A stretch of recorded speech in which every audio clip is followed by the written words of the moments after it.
the most famous, I think, Michael Jordan holding the trophy with his dad. He said, Andy, I just heard that the NBA is going to have their All-Star game here in the Forum. Maybe they need a photographer. You kind of had a little example or a little competition with the guy by the name of Kobe Bryant. Did not even for a second think about taking that photo because everything that came after that would never have happened if I had taken that picture. Was there anyone that, and you don't have to say a name if you don't want to, but where someone said, can you not publish that? He was with him, and I had to pull. I was on the 134 freeway. I had to pull over. I mean, I got my daughters next to me. Is there something that you could tell us that maybe most people don't know that you witnessed? My name is Monica Madrid, and we are here at the Ice House, and we are going to have an amazing episode. Some athletes make history, but some capture it. And that is a little teaser of who we have on the podcast today. Today we have a legendary sports photographer. For 40 years, he had a front row seat to basketball history as a longtime photographer for the Los Angeles Lakers and later the director of photography for the NBA.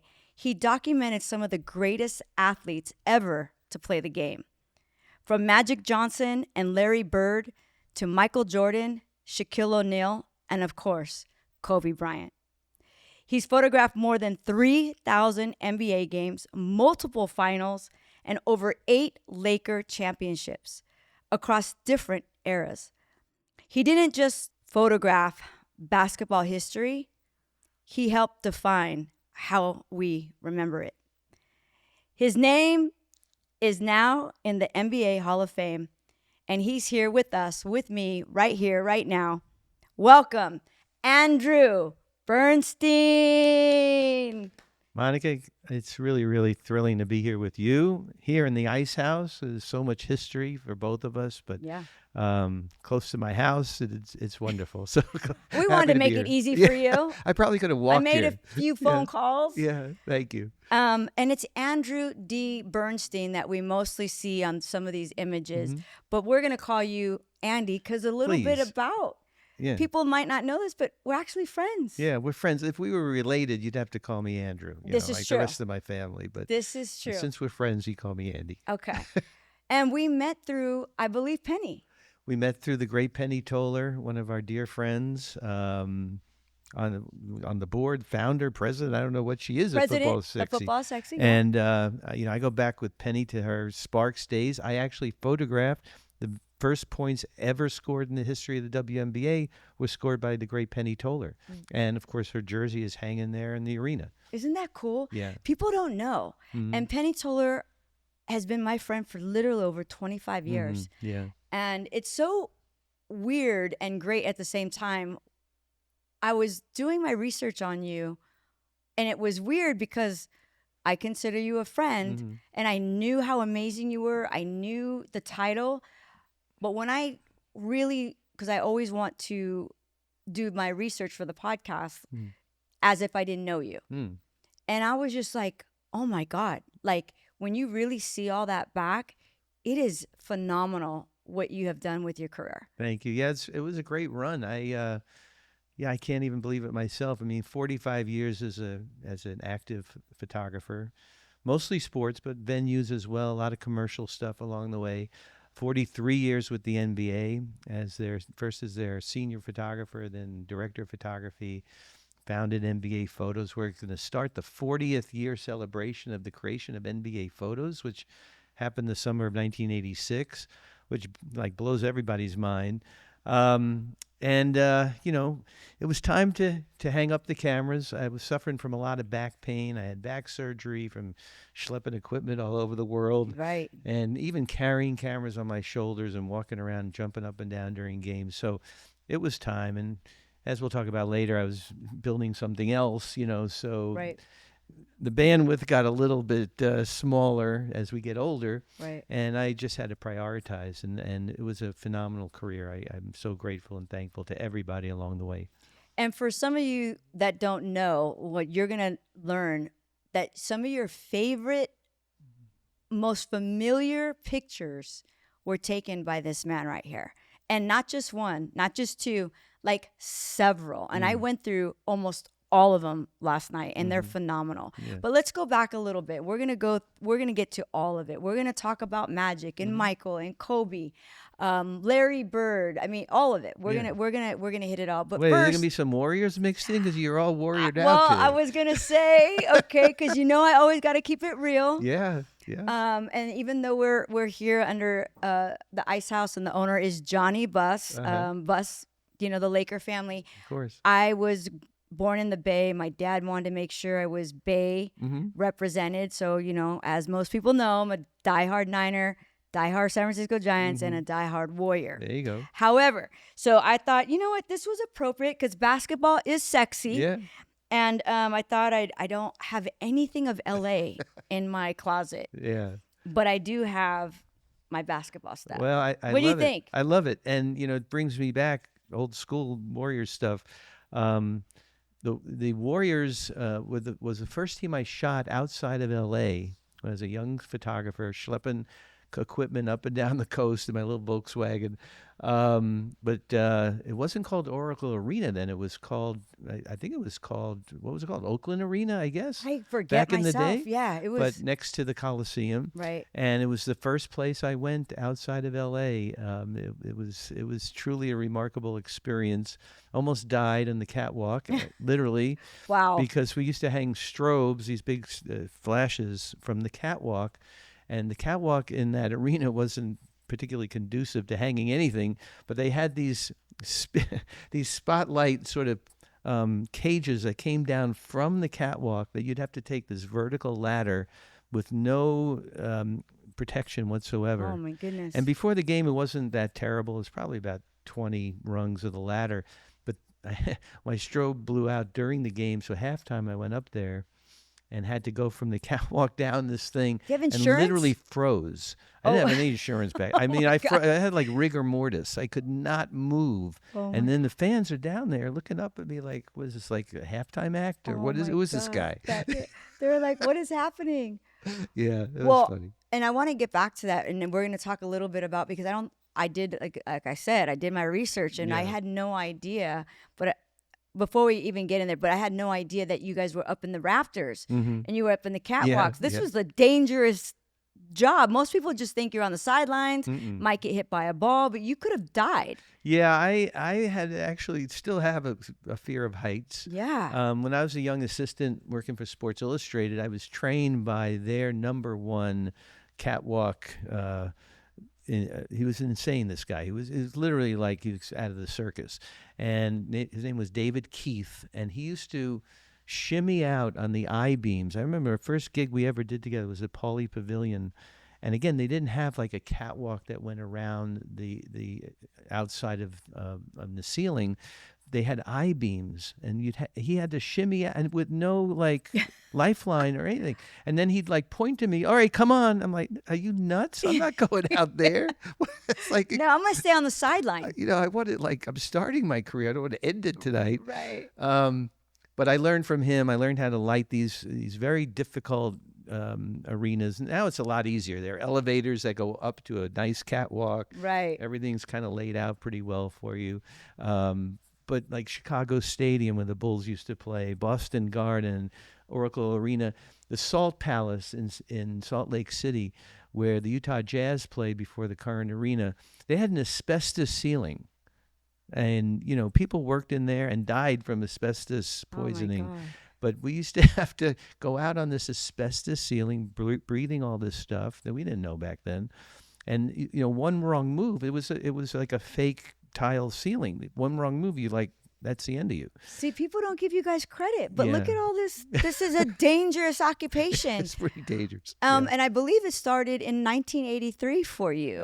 Pretty much. Pretty Monica. close to that. Yeah. That's when you became the Yeah. Lakers photographer. Yes, I was. Well, kind of. Kind of? I was an assistant while I was going to Art Center out here, right up the road here in Pasadena. Originally from Brooklyn. Originally from Brooklyn. Okay. Came out here in '78 to attend Art Center. I was 2 years into my time at University of Massachusetts. Moved out here during the blizzard of '78. This is a true story. worst snowstorm in the history of the Eastern Seaboard. In fact, they're comparing the recent snowstorm that they've had to the blizzard of '78 Okay. because it was huge. Flew out here in January and landed. It was 84 degrees. And I'm thinking, I mean, this is like a no-brainer. Why would I ever go back there, you Right, know? right. So I stayed here and went to Art Center and became an assistant, like I said. And I was freelancing around, you know, starting in like 81, 82. And the Lakers PR guy at the time told me, he took me aside. I remember it was the beginning of that 82, 83 season. He said, Andy, you know, I just heard that the NBA is going to have their All-Star game here in the Forum in February. Back then it was a game. It wasn't a weekend. It was like a game on Sunday afternoon. Maybe they need a photographer. And I said, oh, that's interesting. I'm going home for, I think it was Thanksgiving. I'm going to go visit my family. I made an appointment. I wrote a letter. You know, we didn't have any of that stuff. To the guy at the NBA, he gave me his name.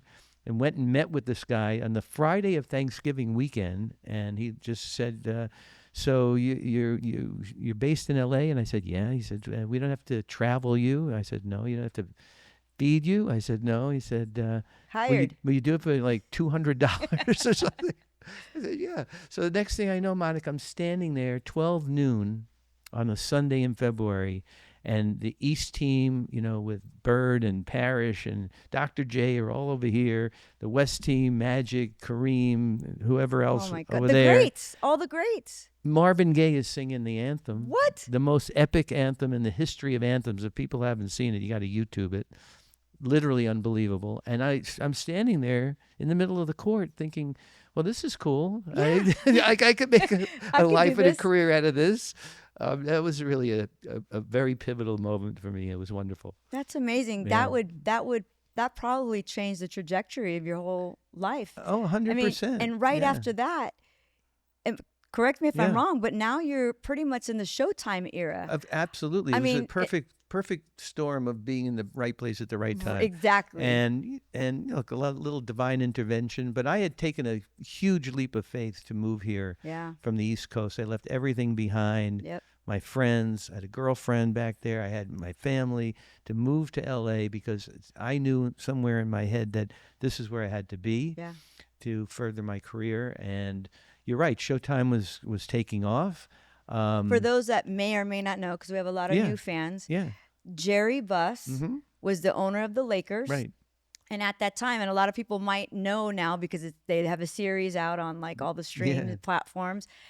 This was like, I wasn't there, but Mhm. this was a huge time for not just the Lakers, but Yeah. the NBA as a whole, I think. Oh, absolutely. Magic Johnson. Yeah. I mean, tell me a little bit about what that was like. And Yeah. do you have any stories about Jerry Buss? The reason why I asked that is because we are now in the Ice House. Right. Johnny Buss owns it, Mm-hmm. who actually called my friend Penny Toller, who was a 3-time champion. Her jersey's hanging, as we Yeah. talked about. Yeah. First woman to score in the WNBA Yeah. runs this, who's also president of Football Sexy. Do you see what's Yeah. going on here? Yeah. And the reason why Johnny bought the Ice House was because it was a dream of Jerry Mhm. Buss to own a comedy club. Exactly. And even though he had already passed, when this place went up for sale, Johnny has told us, he's been on the podcast, I had to have it. I Yeah. had to do this as a nod to my dad. And Yeah. so there's plaques all around with Jerry Buss, Jeannie Buss. So it's Yeah. a full circle Oh, moment too. Totally full circle. I mean, I was introduced, I think Jeannie and I started around the same time. We're around the same age. And I met her brothers, and I met Janie, her sister, and they were the Buss family not only owned the Lakers, but they owned the Kings as that's well, right. and they owned the Forum. Yep. And Jeannie and Dr. Buss launched other teams. Like Yeah. they had Team Cup volleyball, they had tennis, they had indoor soccer, they That's had right. roller hockey. Yeah. And I shot all of that stuff. Wow. And I You're worked, like family. yeah, I worked really closely Johnny with said to say hi, by the way. I love Johnny, and we go way back. And I met Lon Rosen very early, and Lon was in charge of all of that stuff and marketing, and it was a blast. We had a blast. We had a lot of fun. Dr. Buss was always so welcoming and friendly. You know, he kept a little bit of a distance from the actual events. Like you would never see Dr. Buss in the locker room. But he liked to have a good time. He Yeah. liked the guys to have a good time and be around them. And the Forum Club was always hopping after every game. And I was just, I was just like basically a fly on the wall. And they had the Forum and the Lakers and Kings had a long-time photographer, but I was kind of like the up-and-coming whippersnapper that would kind of do anything else that their regular photographer wouldn't do. Right, like So do catwalks. we did catwalks, we did crazy team photos on boats, and all kinds of stuff that Lon cooked up. And every step of the way, working with Jeannie in some way, shape, or form, either directly or at arm's length, and it continues to this day. I mean, even though I'm retired, I still consider myself kind of part of the family there. Absolutely. What now? So this is during the time of like Magic Johnson. I mean, Yeah. can you tell me when you were behind the lens, was there a picture, a moment of specifically like a Magic where you were like, this is special. This Yeah. is going to be special. Yeah, I mean the challenge for me, Monica, was to like be at 1 millimeter of a second ahead of him. Right. Because if you see the videos of him coming down middle of the court, he's got Coop on one side, Byron, James Worthy, whomever, AC Green on the other, Kareem is down there, Kareem. and Magic does like 15 moves before he like does a no look pass, or he'll Right. just make a move. And something for you and everyone to remember is that I get one shot. I don't get a motor drive sequence where I can shoot 12 frames in a second. I get one shot because of these strobes, these big flashes that take 4 seconds to recycle back up. Wow. So you have to anticipate, you shoot a picture, and then you have to think in your head 4 seconds to the next picture. And a lot in basketball can happen in 4 seconds. Oh, 100%. Yeah. So like, let's say Magic Johnson's here. Yeah. Are you shooting right here to catch up? Because as a layman fan, Yeah. I'm thinking, based off of what you just said, Mm-hmm. you probably are a few seconds ahead guessing where that pass might go to try to capture that shot, because you can't stay on him. Right. No, you can't. Am I good? No, I you're- could have been your assistant. No, you could have. You'd be kicking me. Shoot. No, it came from watching him making a lot of mistakes, shooting too early or shooting too late, being out of focus. This is the days where we did manual focus.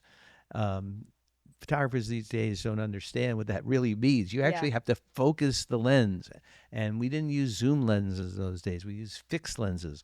So it was the equipment kind of held you back a little bit, but it was always a challenge. And when I got that no-look pass, the photo of him looking one way and the ball going the other, that was like gold for me. Because the one that seemed to be like you tell me, the most iconic, and we're going to talk about all the eras. Yeah. But the most iconic photo for the Showtime era, from my research, was from Kobe to Shaq. Oh, okay. Well, that was post Showtime. Was that post Showtime? Yeah, that was. Oh, that's right. So that was where I you're skipped. thinking of a photo, which is one of my favorites, of Kobe up in the air, shot from the camera on the floor, actually, passing almost behind his back to Shaq coming. Yes.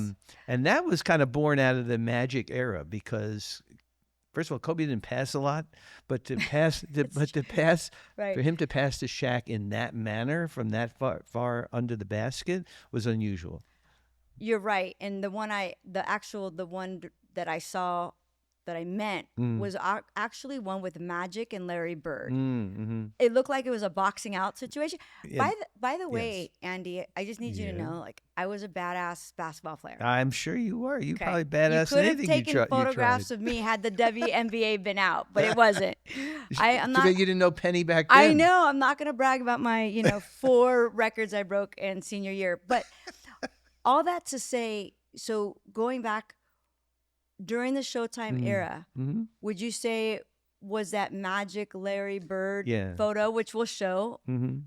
Well, David Stern said that photo helped define the era, the Bird Magic Lakers Celtic era, which in the 80s was really just Lakers Celtics until we got to the later in the 80s when the Pistons came on board, and then of course into the 90s with Jordan and the Bulls. But that photo is so special to me. The backstory on that is that I always tried to get Magic and Bird in the same frame, except they never were in the same frame while they were playing because one's a forward, one's a guard. In those days, they didn't really ever switch very much, the guards to forwards. And it was just impossible to get them in the same frame. The two times I knew I could get them was the captain's meeting before the game at 5 minutes before, where the actual captains, Bird and Magic, Right. would come out and shake hands. And there'd be a moment there. There'd be like a something. Right. Excuse me. And then, sorry. And then try to get a free throw situation. I was just gonna say. I was gonna guess right, that. where That it had to be a free they're throw. lined up on the line. Yeah. And hopefully they're facing me because they could have their backs to me. So that particular photo was from the 87 finals. And what's great about that photo is that they're jostling for position, but neither guy is more dominant over the other. If you really look at that photo, Right. it's like an equal tug of war kind of moment, like a Right. yin and a yang kind of thing. Right. And, they're both looking up, and the shadow of the net on Magic's face, and just the body language, and between the legs it says finals. Everything just worked out It's for perfect. that shot. No, I love that shot, and you're right. And for those people, there's going to be, I'm hoping, a lot of Laker fans, and even if just you're a basketball fan, Yeah. these are moments you just have to know, Yeah. kind of like if you're a fan, right? Mhm. And you captured it. Now let's go to the Michael Jordan era, Yeah. and this picture, and we'll show it. Mm-hmm. This is like it would almost make people emotional, I think, because this picture, I think, says so much. Mm-hmm. And that's the one you took in 1991. Right. Right. And that is the most famous, I think, Michael Jordan holding the trophy Mm-hmm. with his dad. Yeah, it was an amazing moment. The the Bulls beat the Lakers at the Forum, 91 finals. It was very dramatic because it was the first time Michael won a championship, 7 years to get to the mountaintop. It was a Yeah. lot of failure along the way. Yep. And he just let it all out. He's there with the trophy. His dad is next to him. It was such a moment captured, a photojournalistic moment. And, if I'm remembered for one photo, I hope it's that one. I just love that moment. In fact, after his dad was murdered, his office called and said Michael would like a signed print of that. And, it really touched me. It was a wonderful moment. Mm-hmm. Yeah. When you took it, did you know it was going to be special? I knew that it was a moment I had to get because I'm in that position to record moments like Right. that. It came about very quickly. And backstory was that in the old days, the NBA used to do the trophy presentation to the winning team in the locker room, in the winning locker room, Right. home or away. The visitors' locker room at the Forum, and you can ask Johnny, was about less than the size of this stage. I mean, Right. it was tiny. Yeah. And they have a stage set up to do this crazy presentation. All hell is breaking loose. Champagne's flying all over the place. The media is in there.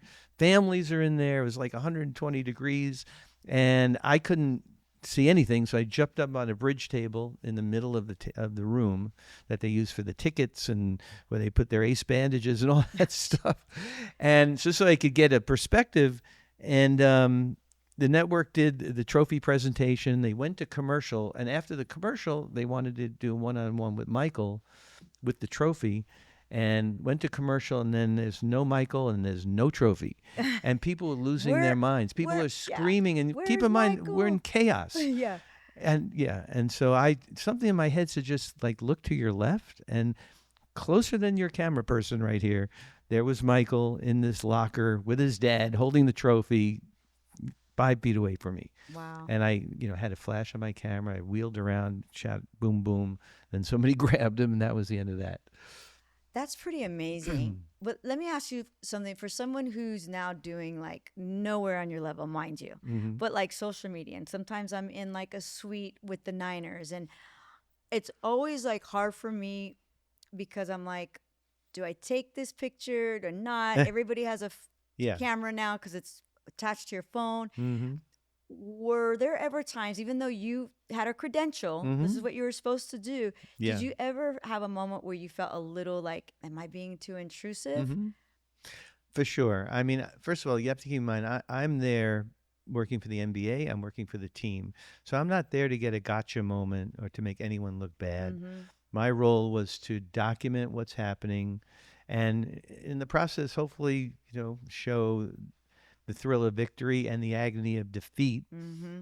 part of my job. So in 88, when again, the visiting team, this time the Pistons, Detroit Pistons, beat the Lakers in the Forum.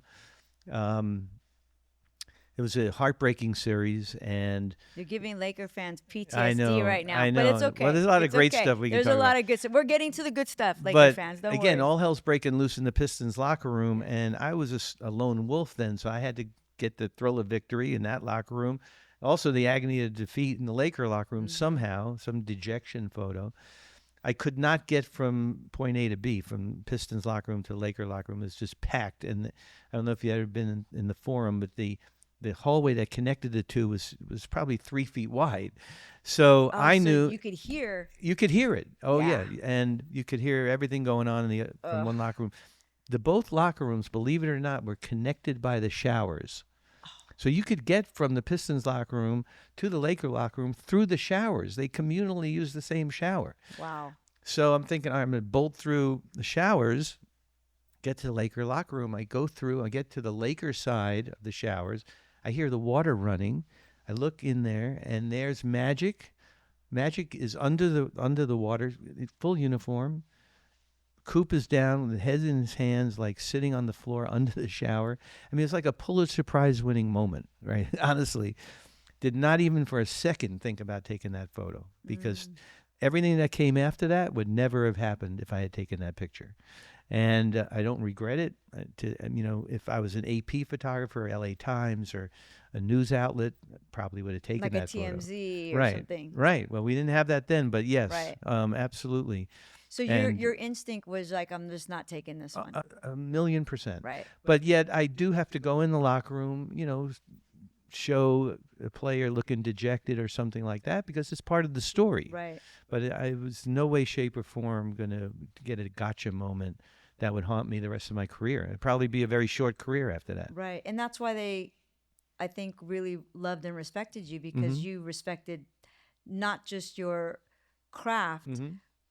but the players.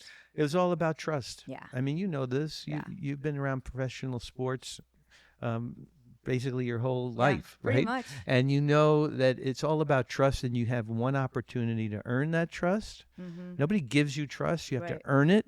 And then if you screw it up, they'll never have you back in. Right. It will just never happen. Was there anyone that, and you don't have to say a name if you don't want to, but Mhm. where someone said, "Can you not publish that?" Yeah, I've had a couple of players who say, I don't want pictures of my kids, and I'm, obviously very Right. respectful of that. But no one has ever said, don't take that picture. Mm-hmm.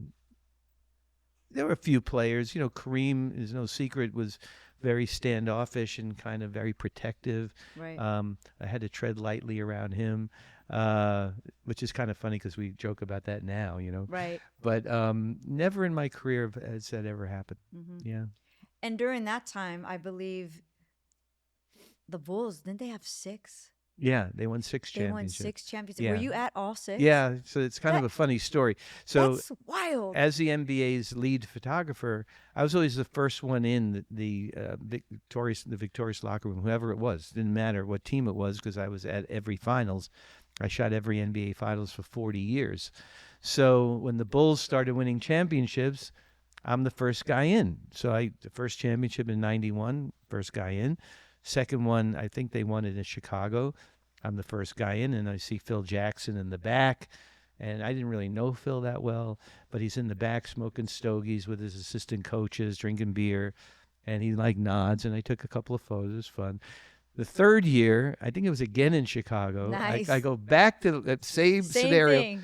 He's in the back room, and he just puts his beer down. He looks at me and goes, "Hey, man, is this going to be like an every year thing for you?"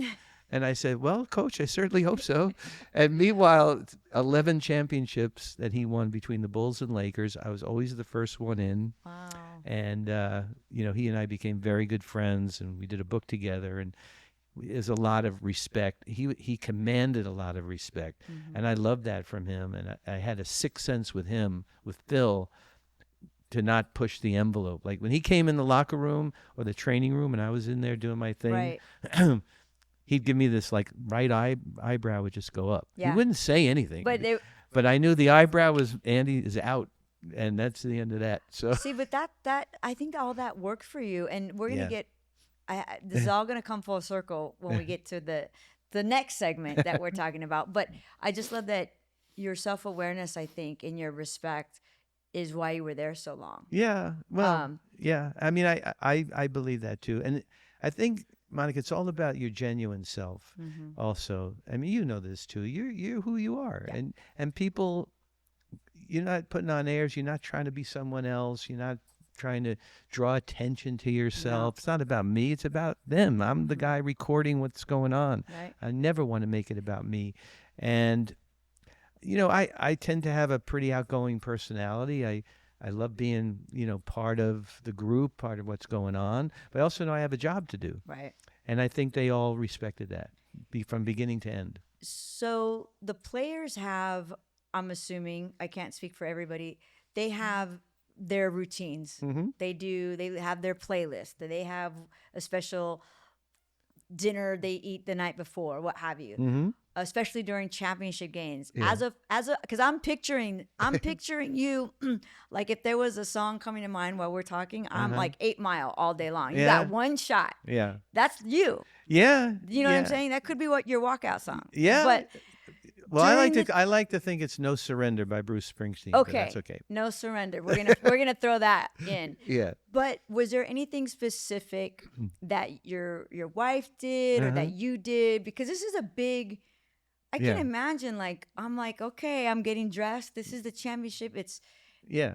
Well, first of all, you- I treated every game like Just it was like an that? NBA Finals game, and I learned that from the great Magic Johnson. Excellent. I mean, I saw Magic bring the lunch pail to work every single day, whether it's training camp, preseason game, great answer. some ridiculous, game in the middle of the season in Yeah. Sacramento. Who cares? Or it's a finals game, or it's a dream team, or whatever. He brought that same effort. Even if they were up by 30 points in the third quarter, he knew he'd be coming out. He'd still be playing balls out. I mean, the guy was just unbelievable. And I felt like I had to sort of match that work ethic. I was brought up with a very strong work ethic from my dad, who was a doctor, and my dad saw patients like to the week he died. I mean, he just, Wow. that's what he did. Yeah. But I had a whole routine when I worked, Yeah. just like the players did, and that Right. was a great example. It's all about the preparation. Right. First and foremost, you have to make sure your tools are ready. Yeah. My tools are cameras and film and everything else But that goes anything along with it. that doesn't have to do with the camera, anything like do you have a certain Club sandwich. okay, that's what I'm Club getting sandwich. at. A club sandwich. And I mean, I was a Marriott, still am a Marriott lifer. And whatever Marriott I was in on the road, 11:30, assuming a 7:30 game, I would call room service to get a club sandwich and a Coke Okay. and with fries. And I knew I'd be out of there, by 12:30, 12:45. I'd be at the arena, the latest 1 o'clock, 1:30. And then it was a 5-hour setup to get ready for the game. Wow. And then another 3 hours after the game. And let's pack it all up and go to the next place tomorrow.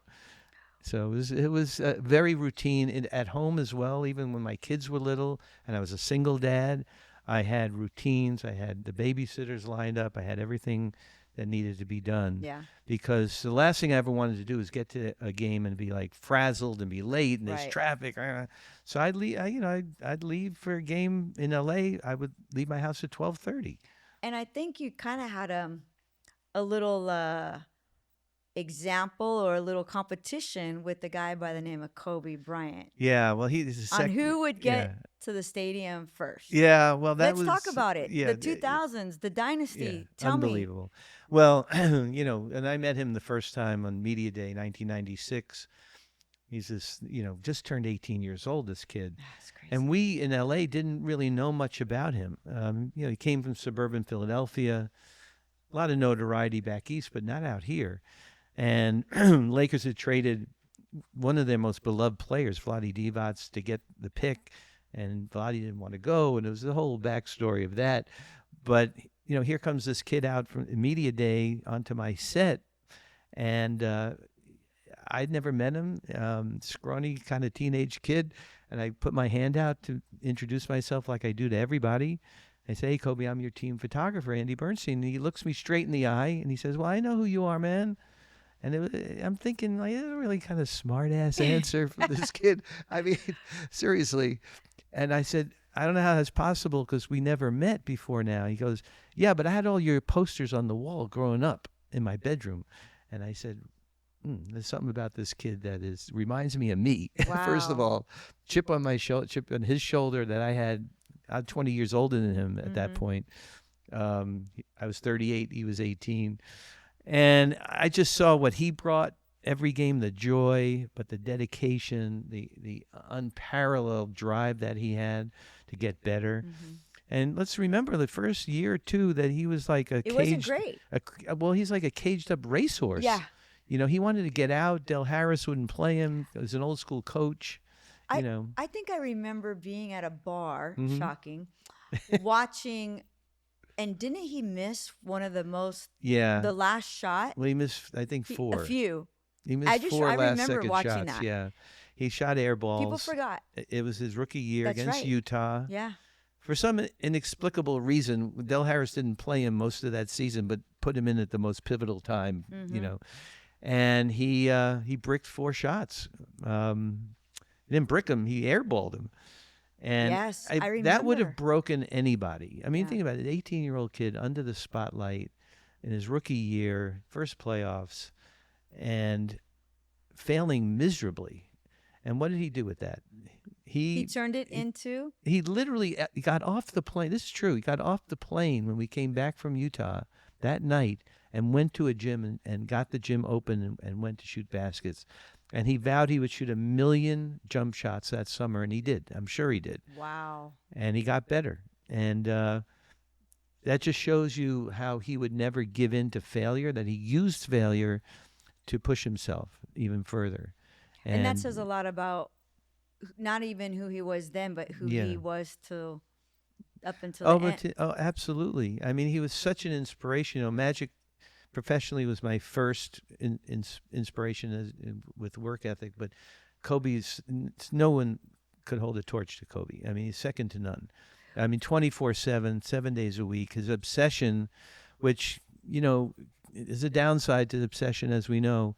There's a dark side to it, which kind of got to him a little bit early in his career. He was seen as aloof, that he wasn't a good teammate, that he was arrogant. But I think that eased up when he met Vanessa and became a husband and a father. So we all saw a big transformation in him at that point. But he was still insanely obsessed with basketball. Right. Well, I personally think you have to be obsessed with the career you chose if you Yeah. want to be great. Oh, sure. I really believe that. I'm obsessed with football is sexy. Yeah, yeah. People have no idea what I put into this from the moment my eyes open to the moment they close. Like Yeah. I believe in a lot of entrepreneurs probably feel the same. Mm-hmm.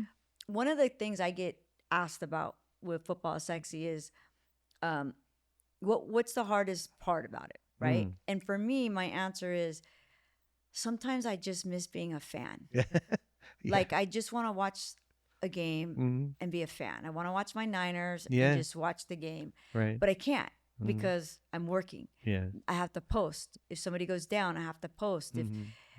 So I ask you, was there ever a time when you were shooting Kobe in particular where you just kind of wish you could just put the camera down and just watch this miracle run by or watch this amazing legend do his thing? Or did you ever just, I'm going to just soak this in right now and put the camera down? No, I was so driven by wanting to document everything that was in front of me, that, yeah, I'd go back home and watch Sports Center in the hotel or at home, or, you know, I'd go back and watch the game. But I think that eased up when he met Vanessa and we became a husband and a father. So we all saw a big transformation in him at that point. But he was still insanely obsessed with basketball. watch all the highlights and read the paper or whatever it was, and look at Sports Illustrated and relive it that way. But what's great about now being retired is I go to Laker games, I go to Dodger Now games, I go you to Clippers can, games, and right? I'm a fan. I can just be watching it. I don't wish I'm down there, just like when I was down there, I didn't wish I was up in the stands. Right, right, right, So, right. yeah.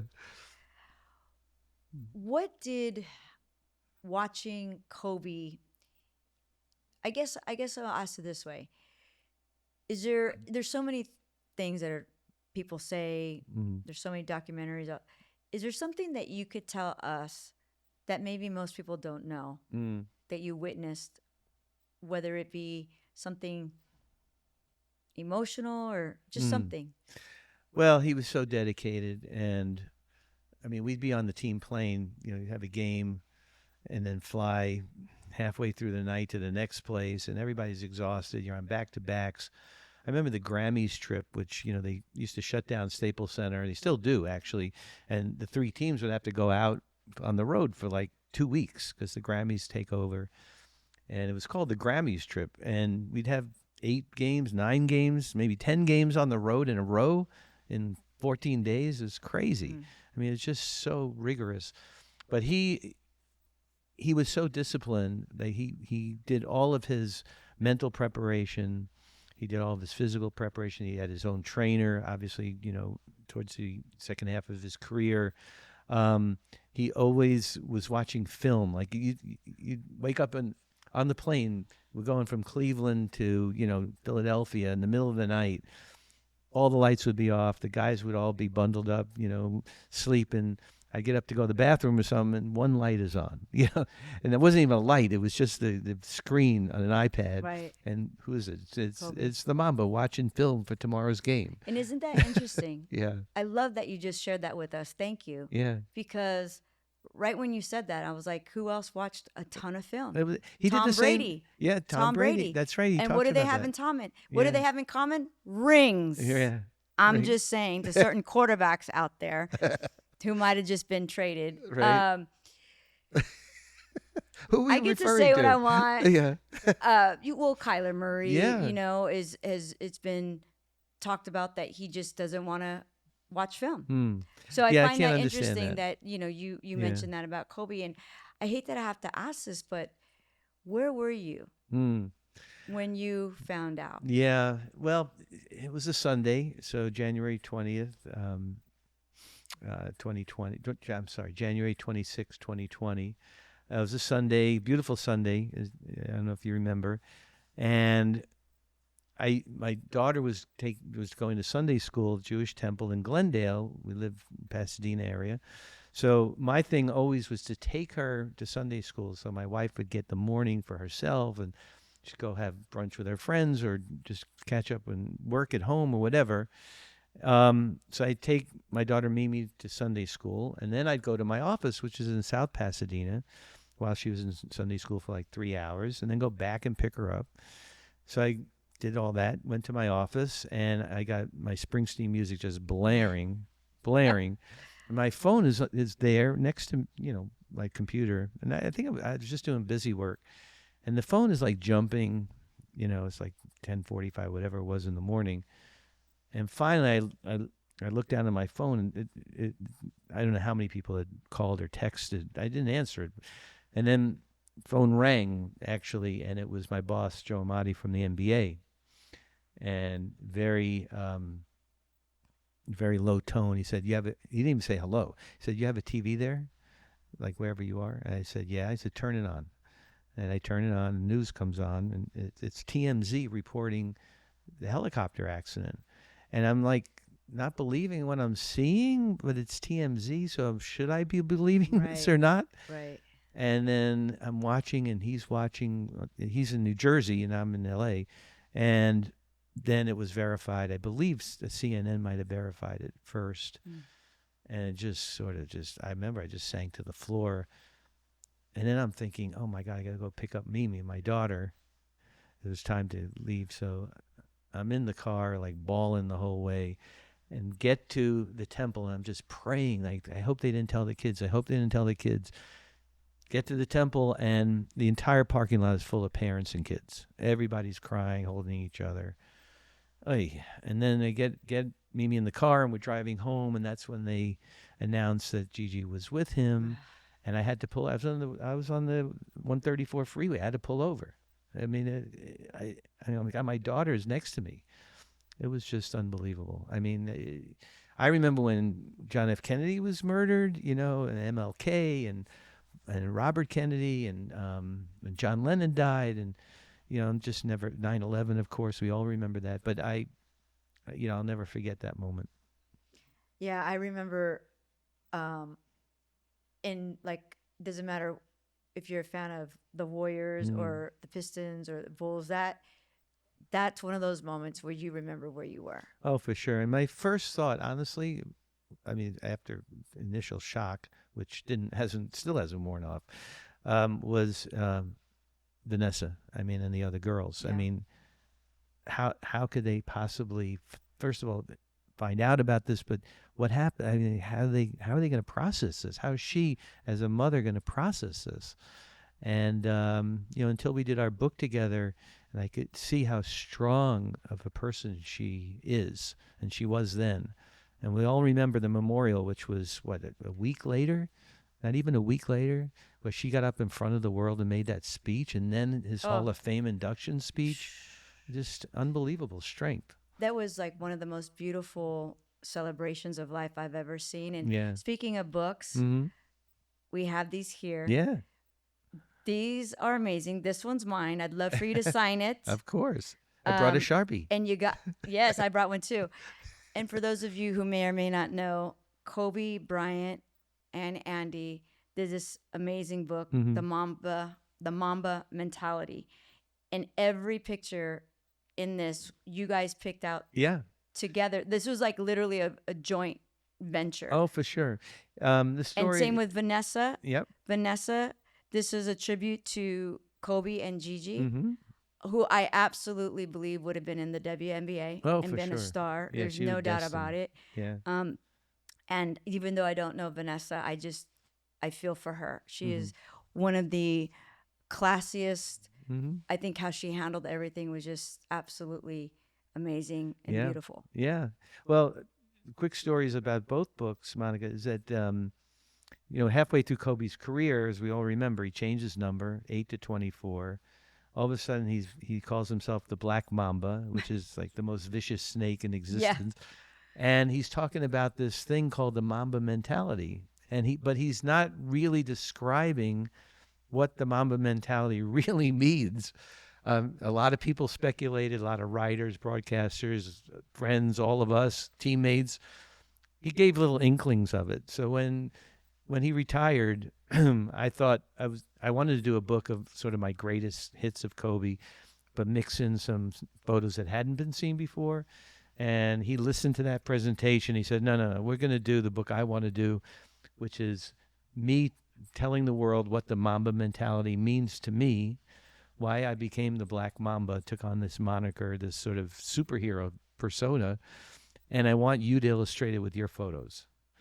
And he said, you okay with that? And I said, yeah, I think so. I think we could do that. And it was really a labor of love. But I got to point out something about the cover, Monica, because I thought all along, myself, the publisher, everyone thought that the name of the book was going to be called The Mamba Mentality. Okay? We finished the book. It was all edited, put together, but he could not decide on a cover. And Kobe was a very decisive guy, but the publisher kept sending him, you know, one cover after another. He just didn't like any of them.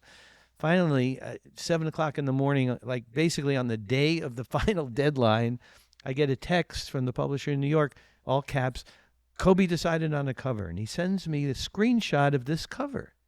And I'm looking at it, and this is some innocuous photo from some game that I don't even remember. But I'm looking at the title. It says The Mamba Mentality, then colon, How I Play. So I'm looking at it, and I text him. I say, Kobe, congrats, beautiful cover. You know, the book's going to come out on time. That's great. I said, but just one little question. The title, How I Play? I thought it was just going to be The Mamba Mentality. And he texts me back, schmuck, He says, Tex, schmuck, you still don't get it, do you? How I play, how I live my life. I'm like, but you retired. He goes, it doesn't matter. It's how I play. So the moral of that story, Monica, is that anyone can bring the Mamba mentality into their life, Yeah. into their world. Doesn't matter. You're an athlete. You're not an athlete. So I talk to groups all the time, from kids to adults to CEOs, about how to bring the Mamba mentality into your world, right? I love And then that. with the book with Vanessa, she was so touched by the outpouring of creative love by muralists all over the world during COVID, post COVID.